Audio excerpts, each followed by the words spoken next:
confidence really comes from doing it a lot, doing anything a lot. When you first become an actor, the great fear is you're going to forget your lines. And the main reason you forget your lines is you suddenly start thinking, I'm going to forget my lines. And then you forget them. The Ministry of Silly Walks, The Cheese Shop, French Taunting. If you haven't seen any of these Monty Python sketches before, do us a favor and go watch one or two of them. You'll discover or rediscover why our guest for this episode is a creative comic legend. John Cleese starred in and co-wrote the award-winning series Fawlty Towers. He was nominated for an Academy Award for the screenplay of A Fish Called Wanda, and he even has a species of lemur named after him. Cleese's woolly lemur, also known as Avahi cleesei. He's also an expert on the creative process. Maybe you already knew that. So if you're looking for a new framework to level up your own workflow, his book, Creativity, A Short and Cheerful Guide, is a really great resource. We talk with John about his new book and also about creative collaboration in the midst of friction, how to be comfortable with ambiguity, and creating boundaries of space and time to get in a creative mode. We also ask him a question that's been bugging us ever since we first watched Monty Python and the Holy Grail. We can all use a little more laughter in our lives right now. We hope our interview with John sparks some joy and leaves you with some new creative tools. Thanks for listening. Well, we're very excited to talk about your book, Creativity, and just creativity in general. So we have some questions, but if there's anything that you want to cover about the book too, we'd love to include that as well. I can give you a brief rundown of how I came to write it, but I think it's more interesting to go to the questions. I mean, I would say that there are just a small number of very simple principles involved. One is that anything really new comes from the unconscious. And the second is that you can only get in touch with the unconscious if you're in a playful mood, not if you're in a driven, purposive mood. And that we've learned by and large not to play, partly because it's not encouraged in schools, and partly as we get older, we have too many responsibilities. So if we want to play, what we need to do is to create a space where we're not interrupted and where for about an hour and a quarter, round about that, we just play with the idea, and we mustn't be interrupted. So we have to create boundaries of space, and then we create a boundary of time, a very fixed period, so that we start here and then we finish there. And then after about 15 minutes, all the worries and things that we ought to be doing start settling. And then we can start getting in contact with our unconscious and seeing what it coughs up. Two other points. What it coughs up is not neatly typed out on bits of paper. It's in the language of dreams, the language of the unconscious. So they're very subtle promptings. I mean, Einstein himself said of his own creative process that he could never describe in words what he was thinking during the process that he was thinking. And then finally, you come up with something, you've got to allow it to grow, because you can't start criticizing it until you really understand what you might be coming up with. Then you have to bring your normal, everyday, critical mind into being to see whether it's a good idea or not. It might not be, it might be, or maybe you can keep a bit, throw away the rest, and then go back into creative mode to build on what you actually like a bit. So that's really it. There's no need to read the book. It only takes an hour. John, you just spoke a lot about play, and we're curious about how your childhood informed the way you think about creativity. Well, I remember about 40 years ago, Sammy Davis Jr. Are you too old to remember him? No, I remember it. He said he thought a boring childhood was a boon so far as creativity was concerned. And I was an only child, and my parents moved around a lot, and I spent a lot of time on my own. So I think I developed a sort of ability just to sit there and amuse myself. But it never occurred to anyone that I was creative, least of all to me. because creative meant you could paint quite well. You see what I mean? That's what it meant in an English school. And so I arrived at Cambridge without any idea that I had anything creative about me. I got into Cambridge on science, and it's hard to be a 17-year-old scientist who's creative. And it was only when I joined the Footlights Club and discovered that I could write stuff that I suddenly thought, oh, and then I noticed strange things happening, like clearly my mind worked on things when I was asleep. And once I began to realize that, I got very interested in it because my primary interest in psychology. So I built from there. Does that answer your question? John, maybe we could talk a little bit about writing, because a lot of people think about writing as a thinking mechanism. And right now you're in a spot and you're doing some writing on a movie script. How do you think about just writing as a way to explore ideas that you don't even know that you have yet? Well, it is the whole point about play is that it's unpredictable. You see, in our culture now, what people want more than anything else is clarity. Everybody wants clarity, and clarity quickly. And one of the characteristics of creative people is that they can live in confusion quite happily, if quite enjoy it. They don't feel they have to be clear about everything. And I think that's incredibly important, that you don't really know where you're going. And if you listen and keep stopping in time and taking an hour off and just playing, write everything with a pencil, you suddenly just get an idea. And then if you've got a large block of writing paper, I go to art material shops and get the biggest pads. Then if I get an idea and I think, that's interesting, I wonder if that would fit. And I make a note of it about there, because it wouldn't be at the beginning of the film, but it would be in the first half. And then I get another idea and I think, now that could be something to do with the ending. So I just start putting things down that. But that's one particular kind of writing. Sometimes I'm creative in a small sense, which is that I can take a more complicated set of ideas and simplify them. So I'm quite a good popularizer. And I think that that's a slightly similar process, because it's very much a question of going to the narrative all the time and saying, well, what follows this? What follows that? Whether it's a logical following or an emotional logical following, or the case of a movie, it's got to be both. The plot's got to be logical, but also the emotions have got to be believable in the characters. Does that help?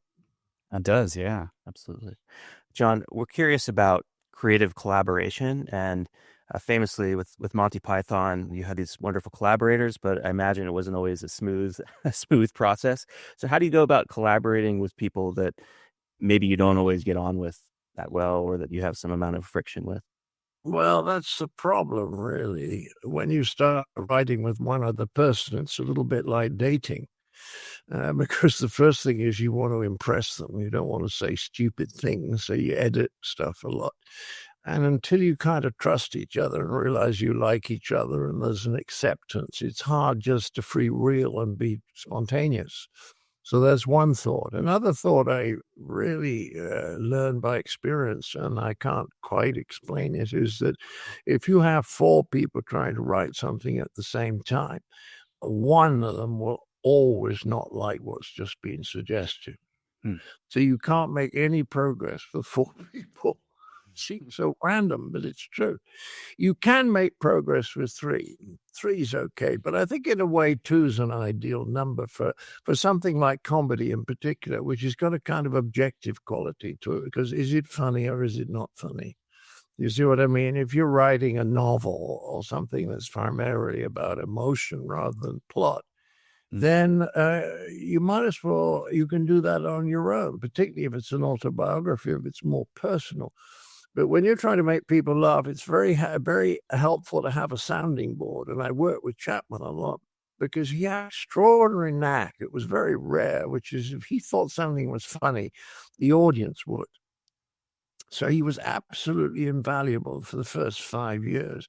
Now I've got to the point where I have a pretty good idea whether it will be amusing, but what I really can't tell, even at my advanced age, is whether it'll be a little bit amusing or a lot amusing. Sometimes I write things I think are hilarious and they just get sort of, reasonable amount of laughter. And then I write something that I think is fairly sort of straightforward and obvious, and it gets a huge laugh. So it's very helpful to have another person there to give you a bit of confidence and to bounce things off. And the other thing, of course, is that you build on each other's ideas. So you can finish up by getting somewhere that you would never have got on your own. Because, of course, a misunderstanding can lead to something wonderful. So it doesn't really matter when you're creating. There's no such thing as a mistake. And it's easy to remember that when you're on your own, but you have to realize it's true. If you're with someone else, you may mistake completely what the guy says, but it might put an idea in your mind that you wouldn't have had otherwise. So I would say if you have a big group freewheeling, then the only way it can work is to have someone who's in charge, who understands the process. Otherwise, it's just as you were saying, you get clashes of personality. The guy in charge has got to understand the process. He's got to be open to learning and not have some idea at the back of his mind that he's got to get them all to agree to, because creative people spot that in a moment. It makes them very angry. So he has to be open, and he has then to quieten down the most dominant people, the pences who keep on talking. He has to be able to shut them up and to encourage the shyer people, the more introverted people, to speak up. And he has to keep that balance going and then keep it open and toss it along and understand the creative process so that he doesn't give them 10 minutes and then something else. He allows the group to get comfortable with each other and then guides them. And the sort of very good rule in a group is never to criticize someone, or only to ask a question. So if you disagree with something, you say, well, what do you mean by that? What have you got in your mind? I discovered with Terry Jones, I very frequently disagreed with Terry, but I then discovered that if I asked him in real detail what he was talking about, I then see what he was getting at, whereas up to that point, it just sounded to me rubbish. John, you mentioned the idea of confidence, and I know that's in the framework in your book, that's one of the 5 tenets of getting to creativity. Can you talk to us a bit about, especially for thinking about people who are early on in their career and they're getting their bearings with who they are and their craft, how do you develop that confidence or create space for that confidence to shine? I think confidence really comes from doing it a lot, doing anything a lot. When you first become an actor, the great fear is you're going to forget your lines. And the main reason you forget your lines is you suddenly start thinking, I'm going to forget my lines. And then you forget them. So if you've been doing it a few times and not forgotten your lines, that sort of reassures you that maybe you're not going to forget them this time. It's just a question of doing it again and again and again. And of course, if you're on your own, you don't have quite the same fear of failure. But what you do have a voice in your head saying, you're not good enough, you can't do this, you don't have any ability. Everybody gets that. And the thing is, you can't control your thoughts, but you can control the amount of energy you give them. So what you have to know is you'll have good days and bad days. And the bad days are not a waste of time because it's like their preparation for new days. Gregory Bateson once said, you can't have a new idea if you haven't got rid of an old one. So when I'm in an infertile period, I tend to think now, well, maybe something's going on down there. They're clearing a space for a new idea. And I don't panic. I don't beat myself up because that simply makes it worse. But if you see that the infertile periods are just part of the process and you're going to have some and then you'll have fertile periods, that will encourage you just to sit there and keep going, which is really all you have to do. John, you gave a talk back in 2014, I think, to the London Screenwriters Festival, also on creativity, which I thought was wonderful. And you talked there a bit about closed mode versus open mode. And in design, I talk a lot about divergent thinking, and I think there's some parallels. Could you talk a little bit about that, how you go about going from closed mode to open mode and Yes, it was. You're quite right. And my start of my thinking was this business of closed modes, which is sometimes when you made a decision, you should just go ahead and implement it and not stop every 20 minutes and think, well, was it a good decision? You just have to go ahead with it for some time until you get feedback saying, hey, no, no, no. But you need to keep going and not stop every time you have doubts. So that's the closed mode. As somebody said, if you are attacking a machine gun nest, it doesn't really help to admire the scenery or to try and see the funny side of it. Just attack. And then afterwards, you think, well, if we have to do it again, we can do certain things better. But you don't have those thoughts in the middle of it. There are some times you just implement it. That's the closed mode. But the open mode is very different, obviously. The open mode is listening to feedback from the world and listening to your own thoughts and feelings and saying, well, how do I feel about this? Because it's an awful lot of it's about feeling. I mean, I can tell you about experiments. There's a very clever Chicago psychologist called Mikhail Csikszentmihalyi, Hungarian. You know him. You're nodding. He wrote Flow. Yeah. And he did an experiment with the Chicago Institute of Art, and they just got a lot of people. They gave them a desk each, and there was a table with lots of objects on it, and they had to choose objects and draw a still life.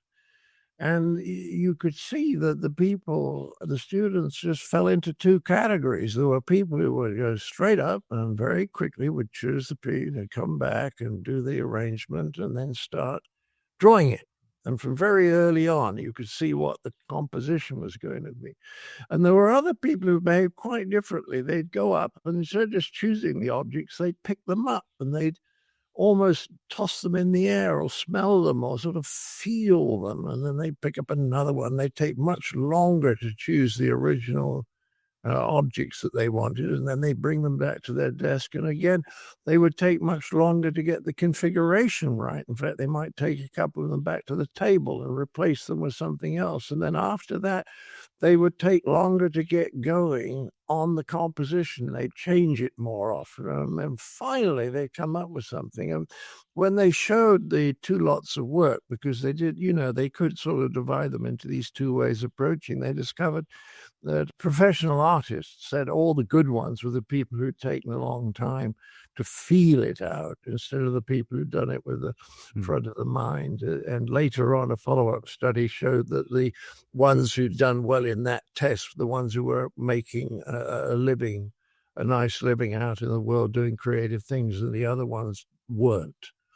So it's very much a question of trusting instinct and feeling and all those things. Like Einstein once said, the muscular sensations were part of his way of thinking.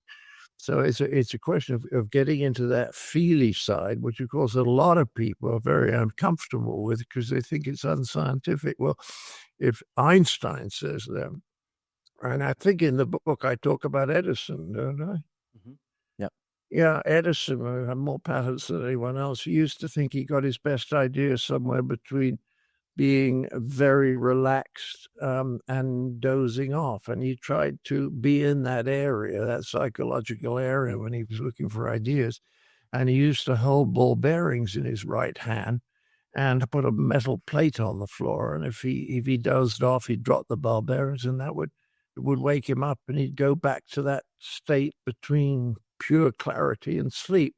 So you see, people who think you can only make progress if you're thinking clearly are simply wrong. It's fine if it's something that doesn't need creativity. If you're an accountant, I know about a creative accountant.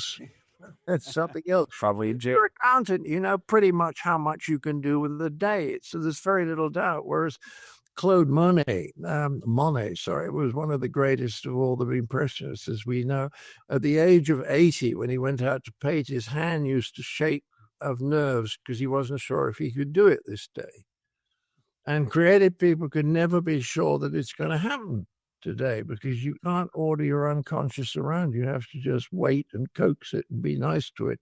And sometimes trick it, like tip of the tongue. If you can't think of a word, you pursue it too hard, you can't get to it.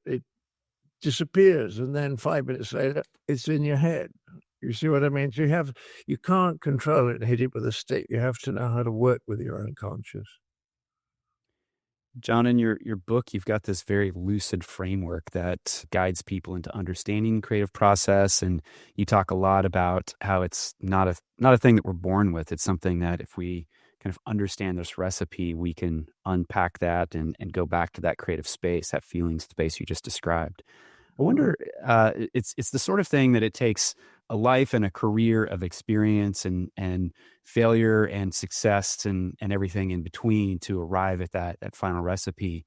Were there moments in your life where, like an aha moment, where you started to identify, okay, the space thing, this is clearly an important part of my creative process, or time, the different components? Yes, there was some of my own, which is going to bed, not having managed to find a punchline to a sketch, and waking up in the morning, making a cup of coffee, sitting at my desk, and suddenly it's obvious.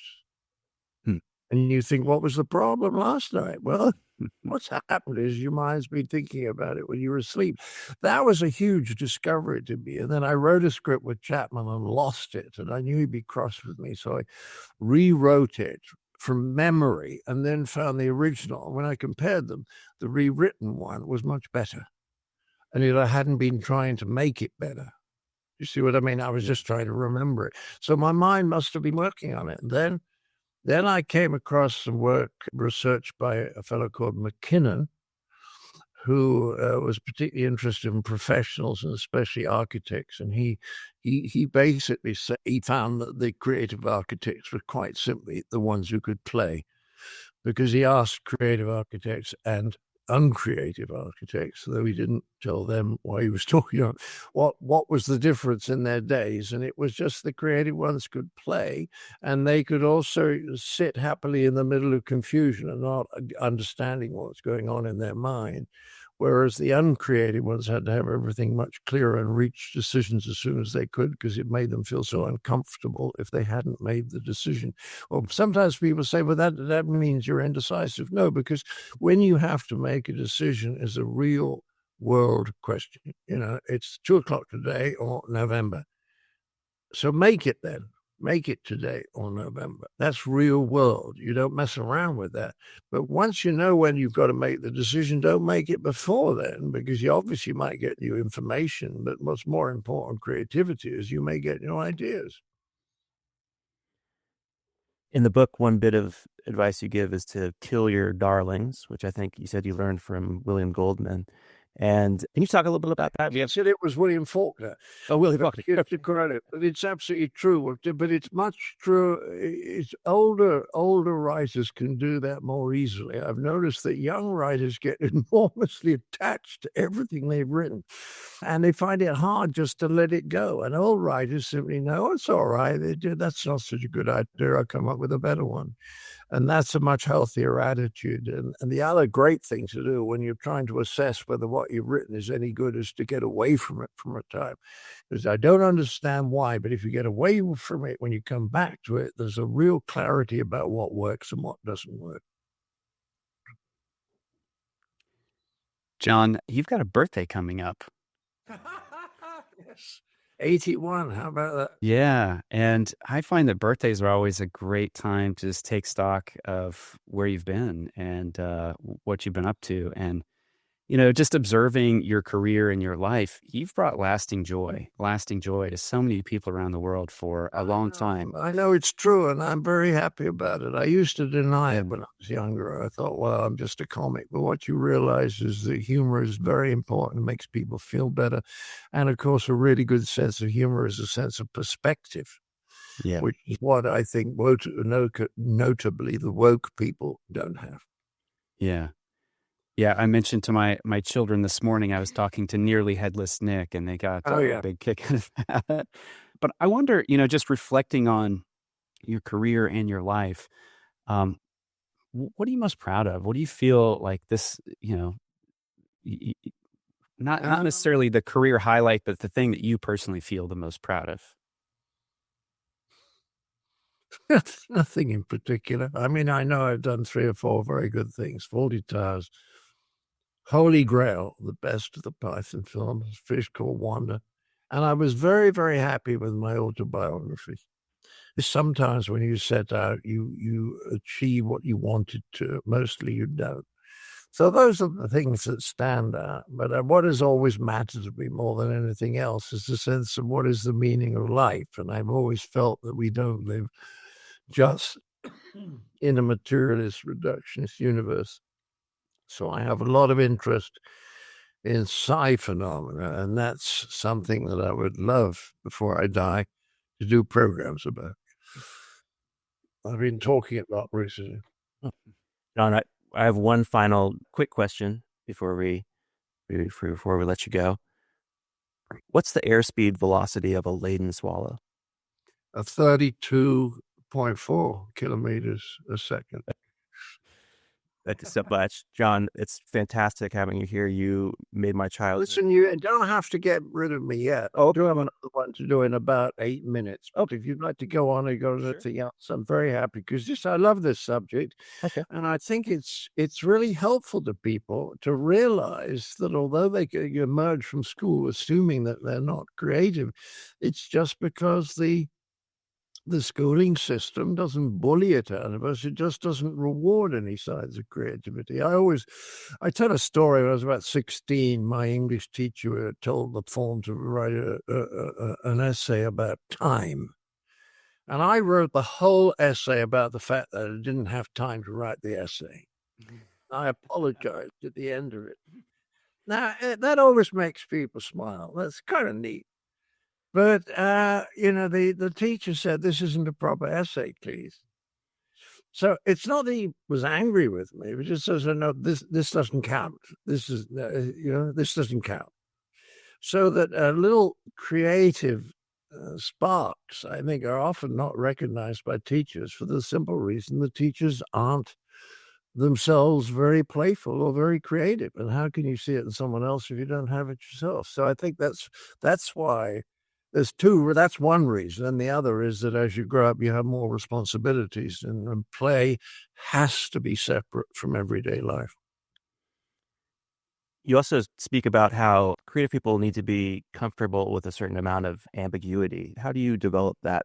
I think by experience. I mean, I had a classic left hemisphere education. I got into Cambridge on science. And I then switched to law. Well, it's pretty hard to be creative if you're 20 years of age in either law or science, because you don't know enough about it. But it was being in the footlights that released it all. And I think what happens is you just get to trust the process. And you trust the process by doing it a lot, by doing it again and again and again, and finding that some of the time it works. Not all of the time, because you can't bully the unconscious or order it about, but some of the time it works. And then you get used to not being clear about things. I think Richard Feynman said something to the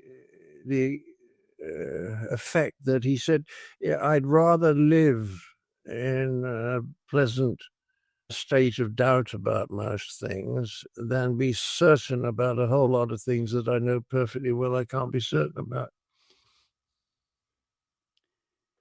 John, I'm curious, in the course of your career, and especially in the early part of your career, kind of developing this creative muscle, was there like a moment where you started to think about it differently? I read some early stories of when you were in school, some mischief about a statue walking to the toilet and some spray paint and so forth. I'm curious, like happened to me when I went to the school. I was told that story about people 20 years before. You get a lot of these sort of apocryphal things attached to you. It's more interesting if it's John Cleese than if it's Brian Nobody who became an accountant. I don't know if there was a particular moment, but actually there was one that is quite interesting. I went to a film festival in Sarajevo and met people who'd been in Sarajevo during the 4 years they'd been under siege by the Serbs, who'd been up in the hills lobbing shells and shooting pedestrians with telescopic lens rifles. And they told me that after dark, they found an underground garage and they set up a little cinema there and they used to watch Monty Python. They loved Monty Python. They have an absurdist sense of humor, the Bosnians. And they said to me, and it was terribly touching, but they just said we would come out after having laughed a lot, just feeling better. Nothing had improved, but they felt better. And at that moment, I suddenly saw that laughter was more than just laughing, that it had much more profoundly helpful effects. And of course, then you think, well, probably the greatest trove of jokes are Jewish jokes, and they've had as tough a time as anyone. They have this wonderful sense of humor. I think it helps us to get through and feel better about life when there's absolutely no reason to do so. Like if Trump gets reelected, we simply have to laugh an awful lot. I mean, the thing about humor is it transforms the human experience. It bends reality, reshapes reality in a positive direction. That's right. I think it comes much more from the right hemisphere than the left hemisphere, and that's where meaning comes from. And I think that if someone has a good sense of humor, it means they have a sense of proportion of what is important and what is not important. And of course, there's some odd things. I mean, if you can get anyone to laugh at an argument, that's the last time you'll ever hear anything in it. It's much better than a frontal assault. So before we caught you with this interview, you were doing some writing, and you talk a lot about creating boundaries of space and time to get in a better creative mode. Could you talk about that a little bit? Well, I was talking to Judd Apatow a couple of weeks ago, and he quoted something to me, which is if you're thinking about something and there's an interruption, like the phone rings and you answer it, he said it takes 20 minutes for your mind to get back where it was. And I've seen other research saying it takes 12 minutes, but I think people need to realize how incredibly destructive interruptions are if you're trying to be creative, which is why I am astounded that so many people have to work in open plan offices. I don't know who first thought that was a good idea, but I think they only understood money. And the work that you're doing right now, are you intentionally like setting yourself kind of apart from the world to be able to have focus time right now? To the extent that I can. One of the problems about being on holidays, you don't have a PA. The PA is great because he can, or she, but in this case, he can man the telephone and then come in at a certain point of the day and deal with 5 or 6 things with you. If you're on your own, you start dealing with them one at a time when the interruptions accumulate. And then you've got jokers like us calling you up and messing with your script. You get a good conversation out of it, you see. I like it. I think anytime you connect with someone and put forward ideas that you have and see whether people agree with them or not, anytime you do that, that's a good conversation. That doesn't feel like work. Yeah. That's the thing that's really fascinating about your creativity framework and your book, your latest book, is that it feels like it's translatable to any discipline. Yes. Yes. I think business people are probably the people who should read this book, although really it's aimed at 14-year-olds. I think every 14-year-old should read this book for 1 hour before they get on with their life. And I think it could change their lives. And here's my dear wife is bringing me cashew nuts. Come and show these lovely people who I live with. Come on, Nate. I'm lucky enough to live with this one. Isn't she lovely? I could really make it X-rated by dropping my towel. Listen, I got to go and talk to the next lot of people. All right. Thank you so much, John. Thanks, for everything you've done. Take care. Yeah, thoroughly enjoyed it. Bye. Bye.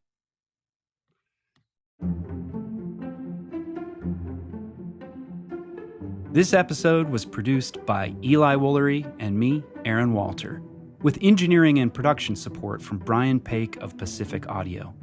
If you found this episode useful, we hope that you'll leave us a review on Apple Podcasts, Spotify, or wherever you listen to finer shows. Or simply drop a link to the show in your team's Slack channel, designbetterpodcast.com. It'll really help others discover the show. Until next time.